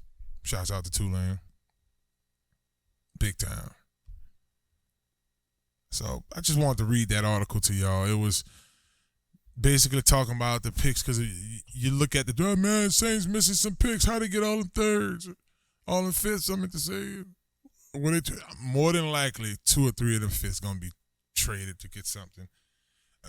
It's just watching the draft. When you pay attention to these NFL drafts, it happens all the time. You have some team that has a stack of 2nd-round picks, a stack of 3rd-round picks. You can trade up. You could trade back. You could take that 2nd-round pick and go at somebody and say, hey, I'll give you this 2nd-round pick for 2 third rounds. But you know your needs. You know your war board more than anybody else. Right? So it's only right to do it that way. You know, use those picks as leverage to build your team through the draft. There's a lot of talented young men in this year's draft. You're listening to Inside the Trenches podcast. I'm your host, Marlon Big Favorite. We keeping it rolling on this Tuesday. I'm glad y'all tuning in. And remember, make sure y'all subscribe to that hot list. Y'all just got to text Big Fave, that's BIGFAV, to 94253. Text it to unlock some of the greatest specials in the city. That's right, baby. We was at UPT, Uptown Sports Social. 3218 Magazine Street. We was in the building last night having ourselves a good time. We want to thank them for all that they do for the show. Y'all don't go anywhere. We're going to talk a little LSU, baby. We're going to talk about our players in the draft, and we're going to talk about our boys currently balling right now in the spring. So y'all don't go anywhere. It's Inside the Trenches on New Orleans Talk Network, ESPN New Orleans. Hello, somebody. Y'all better move that body, baby. Nobody crying, dog ain't handing out no tissues like Big Dog. Are you a student athlete looking to take your career to the next level? Look no further than Conquer Sports Pros. That's right, Conquer Sports Pros. Our team of experts will get you guys on the right path to your student athlete journey in life. That's right, we have every position in football you need, and we also help out with other sports. At Conquer Sports Pros, you have everything from a list of consultation, training, and also media training.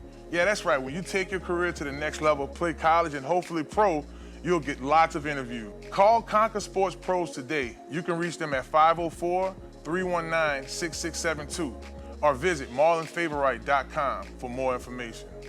Hello, somebody. Hello, somebody. It's your boy Marlon Big Favorite. And when I'm hungry, I like to make my way to Small Sliders, 1635 Barataria Boulevard, Marrero, Louisiana. Simple on purpose. When I tell you their burgers are delicious, have some great sauce on them, I'm telling you, when you're just hungry and just need to grab a quick bite, this is the perfect place for you.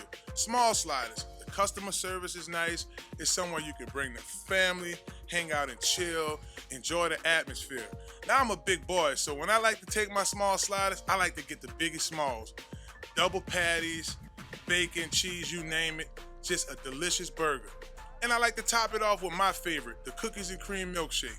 There are 3 delicious flavors: milkshake, chocolate, vanilla, and cookies and cream. Small Sliders. Simple on purpose. Y'all come on and slide through, baby. And let them know that you heard about them on Inside the Trenches with your boy Marlon Big Favorite. Watch out there now.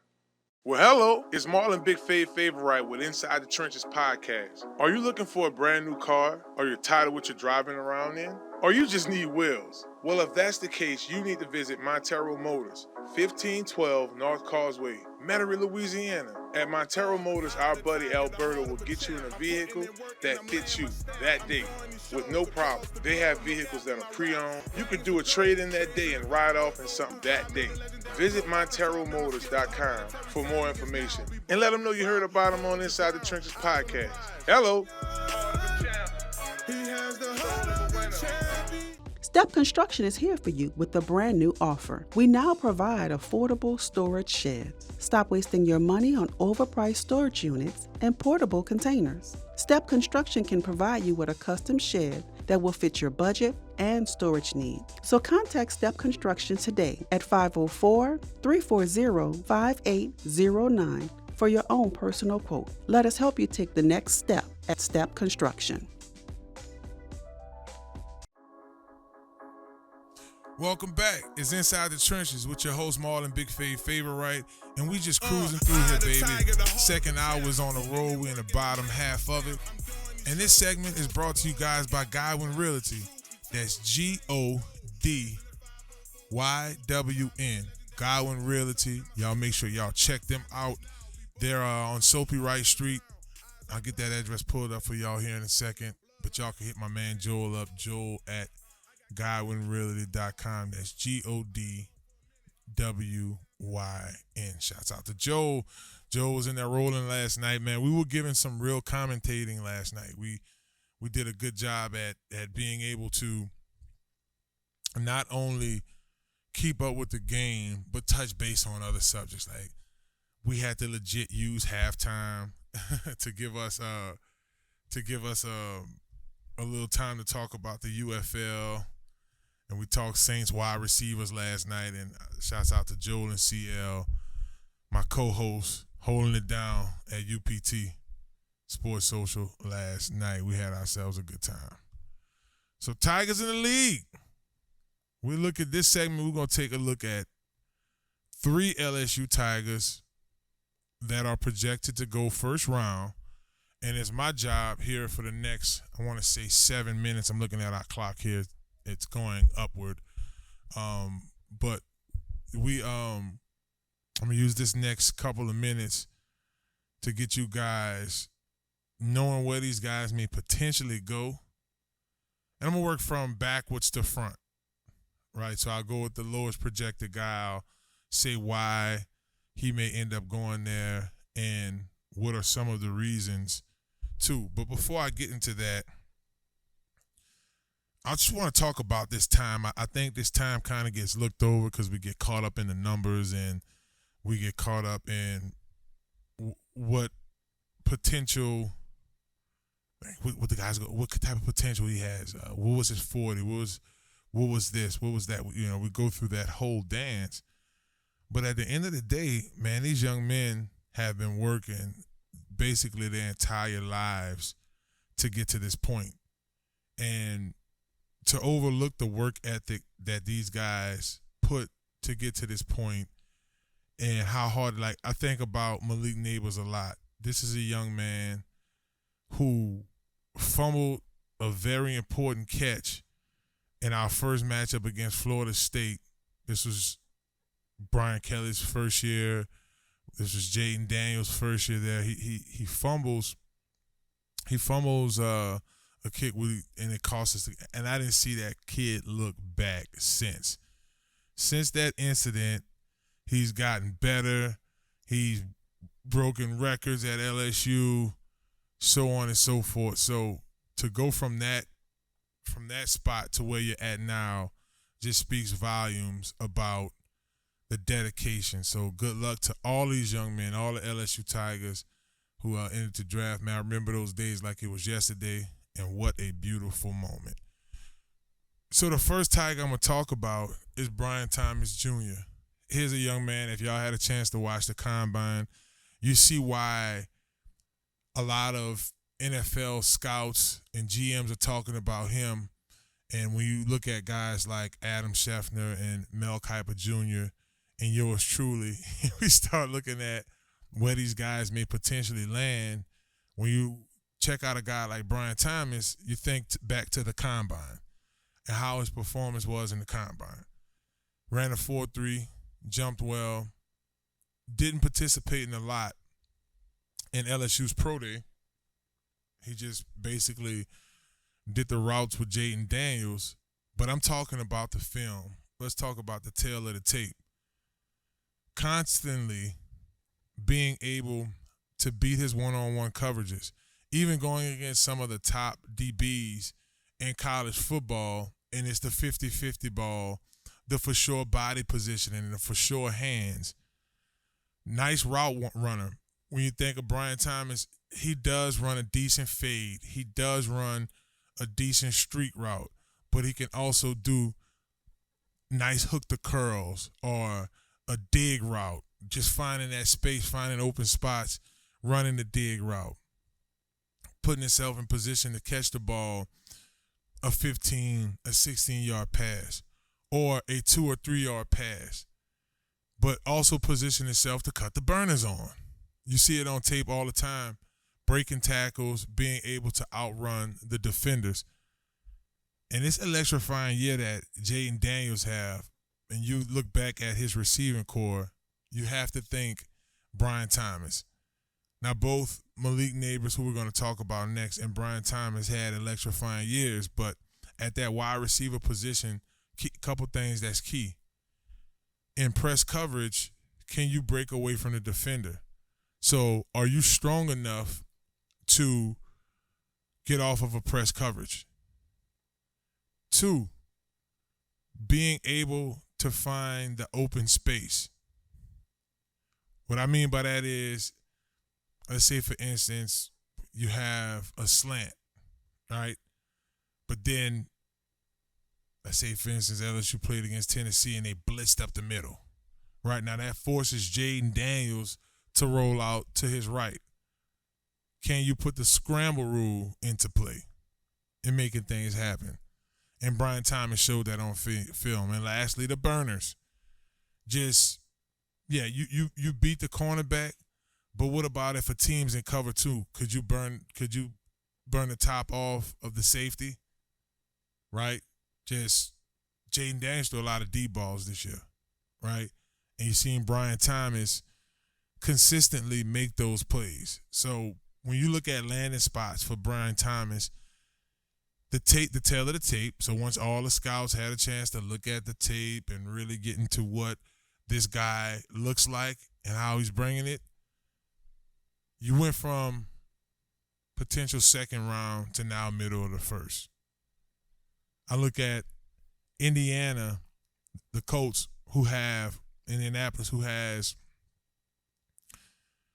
a surefire athletic quarterback in Anthony Richardson, who had a successful year at Florida, did a decent combine that landed him where that landed him.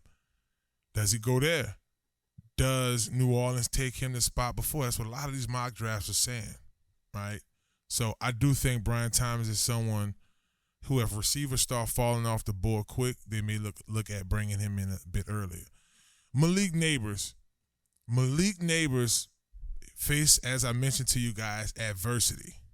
He faced adversity his second to last year at LSU, but he has been nothing less of amazing since then.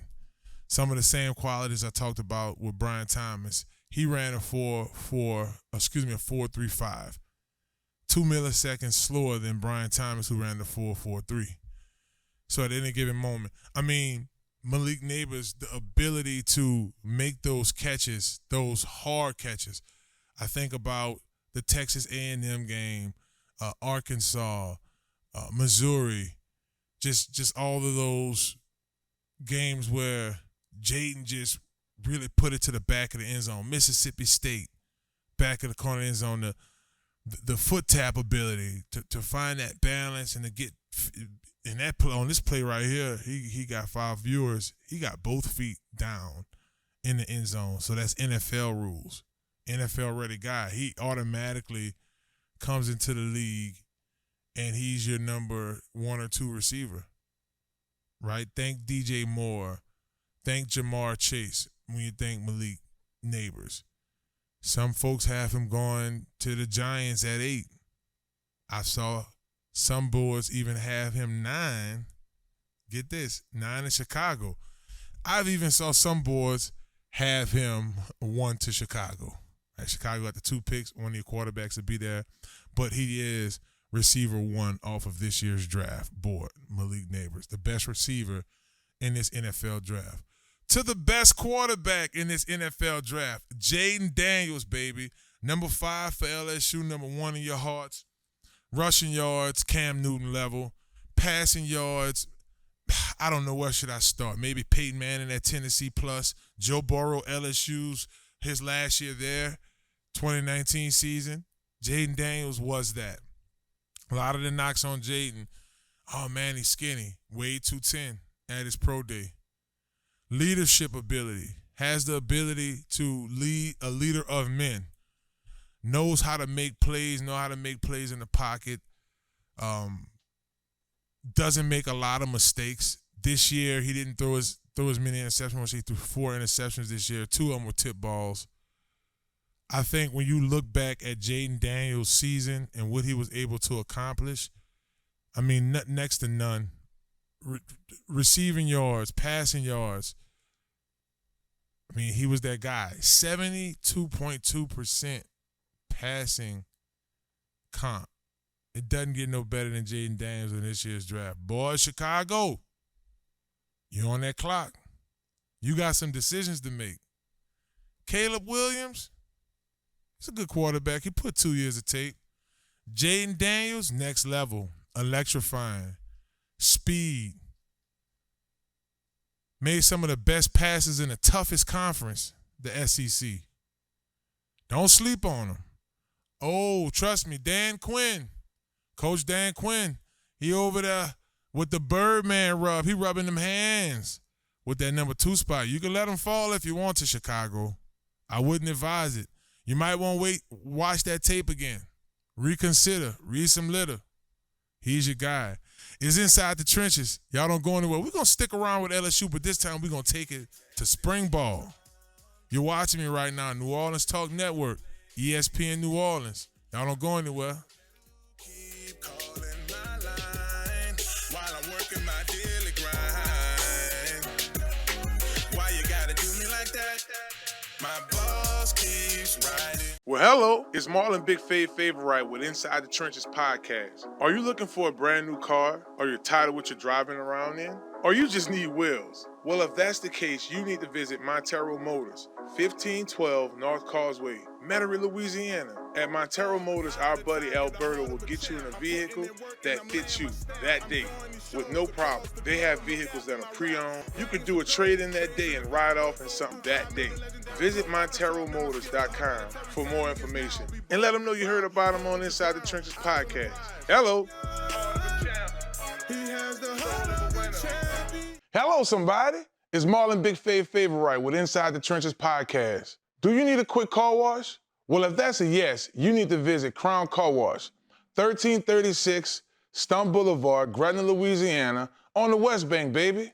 Crown's the best. You get a spotless wash, nice clean tires, reasonable pricing, and free vacuuming. My favorite part about Crown Car Wash, they open 24/7. That's right, 24 hours a day, 7 days a week. You can visit Crown Car Wash on the West Bank, baby, and let them know you heard about them on Inside the Trenches podcast with Marlon Big Fave Favorite. Watch out there now. It's that boy Fred, host of FanView Podcast. Tune into the NOTN app weekdays, 3:30 for the FanView Podcast. Go to NewOrleansTalkNetwork.com to watch more episodes of FanView Podcast. Don't forget to like, subscribe, and watch. Listen up. Your customers, our listeners, could be hearing about your business right now. Yeah, right now. Don't miss out on the opportunity to advertise with NewOrleansTalkNetwork.com. Call our business department today at 504-475-4793 to hear about our great rates. NewOrleansTalkNetwork.com. We provide the people, you provide the business.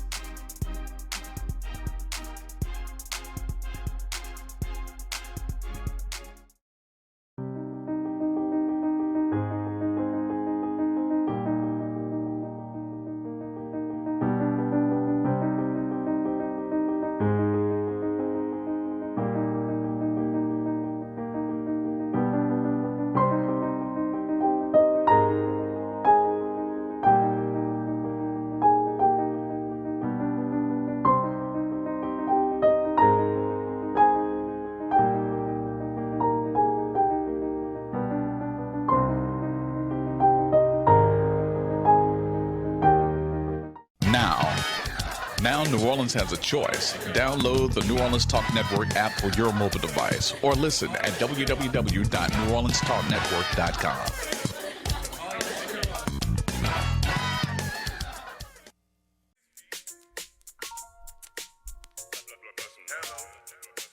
Boy, I'm looking at my watch. Time is legit flying. It's the last segment of the day. 2 hours go so fast, but it goes fast when you're having fun. We're talking about our Lady Tigers. Unfortunately, they lost this week to Iowa. Man, I'm going to miss those girls, but I think that that team together, right? Like, I don't think Angel Reese coming back. Flaugier is coming back. We don't know if Haley Van Lynn's coming back. We got Williams is there. We have Anicia Moore. So we got some youngsters to look forward to. I want to say Last Tier Pope still have some time to play. So it was great talking about them. So we're going to be enjoying some basketball here the next couple of weeks. But football-wise, right, you know, my little go-to sport, that's me right there when I talk football. It's even more personal with me when I talk football with me when I talk the LSU Tigers, who had what that was. They've been back now a week. They had a practice on April 2nd. When you look at this LSU's offense, Nussmeier has definitely taken over the keys to the Porsche. I think when you look at this wide receiving core, you have Kyrie Lacey. He's going to be a factor. But I think this is going to be a breakout year for Chris Hilton. Spent most of the season last year injured. He did play successful. But I went to TigerBait.com and Mike Scroble, shouts out to Mike and Preston Guy, who comes on weekly. As a matter of fact, I want to say Preston is coming on either tomorrow or Thursday, where they put up about 10 minutes worth of highlights of LSU's practice. As you guys who are watching us here on New Orleans Talk Network, just checking out some of the highlights, watching that offense come together, defense, get in order. You see the change. You already see the change in the rhythm of how practice is flowing now. It's a lot of leadership in the coaching staff, a lot of hungry guys, a lot of coaches that's about making it happen. You think about the defense side of the ball with Coach Blake and having Coach Bo Davis back. And for Coach Blake, he's the inside linebacker coach. Checking out some of the highlights of the linebackers and how LSU is able to just get better. You have a guy like Major Burns. Right now, he's playing that star position. We've been explaining that star position here on the show now for about 2 weeks, about 2 segments now, but I really want to dive into the importance of that position, and when played right, it working out exceptionally well. Great job by LSU switching gears and moving Major Burns to that. You have a more athletic tackler in the box with the star position. When you think star, think Tyrann Mathieu for the Saints. Think along those lines. Tyrann can move upfield, play in the back. If you want to run cover 2, he can cover the halves. Or if you're in a situation where you play against a team like Atlanta who has a running back in Bijan Robinson, who's shifty and may break past that first level of defenders, you want a speed guy like Tyrann to be in the box, someone who can come up and tackle. Looking at that star position that Malik Burns is playing, he's going to have a bit of responsibility. Zone coverage responsibility. Covering running backs and tight ends out of the backfield responsibility. A faster, more athletic guy in the box who's able to cover for you if needed, if something does break out in your secondary. So I like the way they're using it. When you think of LSU's defense right now, they're running a 4-2-5 with that star being the 5th DB on the field. You have Harold Perkins and Greg Penn, who I've heard from numerous of sources. Those guys are looking great at that position. You look at Coach Blake and what he's able to do at that interior linebacker position that wasn't done last year. A lot of times it looked like Harold Perkins was out of position. On other occasions, it just didn't vibe. It didn't flow. An area that flowed last year and is continuing to flow this year is LSU's offensive line. They have depth. They have guys that's ready to work their tail off of. So Emory Jones, projected first, second rounder, since he got there. Miles Frazier, another guy on that offensive line who has an experience, is expected to be one of the top offensive linemen off of the board in the 2025 draft. Very solid. You have DJ Chester, freshman center, still has a lot to prove. I thought Gary Dellinger, the senior, played exceptionally well last year. We're looking to see a lot out of him this year as well. And lastly, this dude here is a superstar. Will Campbell. Will Campbell could come start for the Saints right now, and we being real. Boy, I know they wish he was coming off the board this year. I mean, this is a guy who's putting clamps on Dallas Turner. We seen him put clamps on Will Anderson from Alabama, who got offensive linemen struggling putting clamps on him in the league. I mean, go figure, right? But just watching spring practice, the vibe is there. I talk about that offensive line group. I think Coach Brad Davis is a great motivator. I see my man Christian Stamps. Shouts out to Christian. Christian has been getting a good bit of reps with the twos as well at practice, getting better. Ashton Stamps' brother. Speaking of Ashton Stamps, that secondary for LSU, I thought those youngsters, when you look at Teviano and Ashton Stamps last season, those guys wasn't all bad. They held their ground against Alabama. It was LSU's defensive line. We talk about that so much on this. I'm so glad that is. It's over now, right? We don't have to. I don't think so. Not with these men in the room. I think with the leadership and the coaching staff, we won't have to deal with that at all. But just taking a look at that defensive secondary and a guy like Sage Ryan, who is having an excellent spring camp. I've heard nothing but good reviews out of Sage. As a matter of fact, on LSU's social media pages, he had a pick Nasmai off a couple of practices ago. I mean, a leader that is given that leadership quality in his play. It's the loudest you can speak, making interceptions one-on-ones, jogging on and off of the field, being productive at practice in other ways. Like, it may be in a drag. Coach, let me get that rep back. I think I could do better. Those things matter in football. A lot of question marks about the defensive line. We're leaning heavy on Washington to be exceptionally well to transfer. Cheyenne Washington. Jalen Thomas as well, he transferred. But it's a lot of folks excited about Dominic McKinley, freshman, coming in to play that defensive tackle position. Do you see Dominic as a kid coming in the fall ball, being able to, most importantly, get the rhythm of college football? I know a lot of times with recruiting and when LSU happens to get a star guy, we think, man, this guy's going to come in and be our savior right away. Some guys do, some guys don't. I remember the case of us, our defensive line at LSU. It took a minute for Glenn Dorsey, yours truly, Tyson Jackson, Charles Alexander, Ricky Jean Francois. Oh, man, Al Woods, who's still playing in the NFL. It took a long time, Tremaine, Carnell, all the rest of my teammates. Rest in peace to my brother Raheem.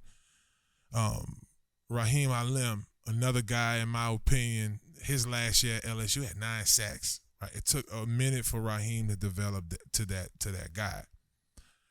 So when you look at a kid in Dominic McKinley, he might be able to come in and make an immediate impact. It may take him a little bit time to develop, but this is for sure an area Coach Bo Davis has his work cut out for him. It's an area for LSU. We've never seen this before like this, so it's somewhere where we want to improve at. But you do have guys like Savion Jones and Jaquelin. I was about to say Jaquelin Roy. Shouts out to Jaquelin. He's balling for the Miami Vikings right now. But Tank Guillory, Jacobian Guillory, who we're expecting to be leaders on that defensive line and stand out. One more interesting position on the Saints defensive line. The Saints must be talking about me right now. That's good. On LSU's defensive line is Braden Swinson.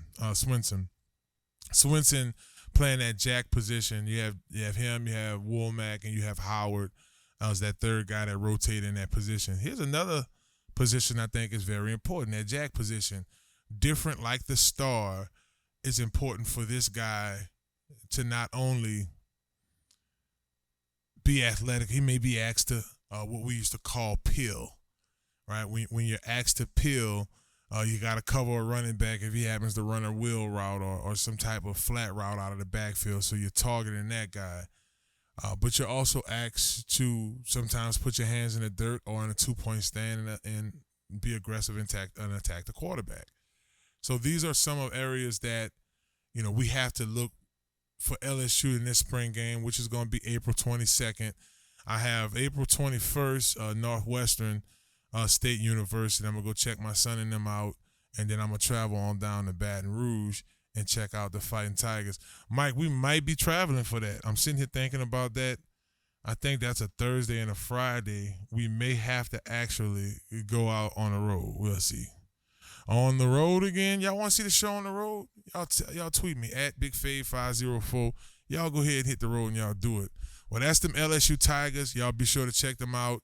That spring game is April 22nd. You can go to tigerbait.com. They'll be out there posting videos, doing different things.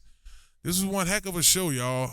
I can't lie to you. We had so much fun last night at UPT Sports Social. We want to take this time to thank all of our sponsors, UPT Sports Social, Crown Car Wash for all that they do for the show, Godwyn Realty.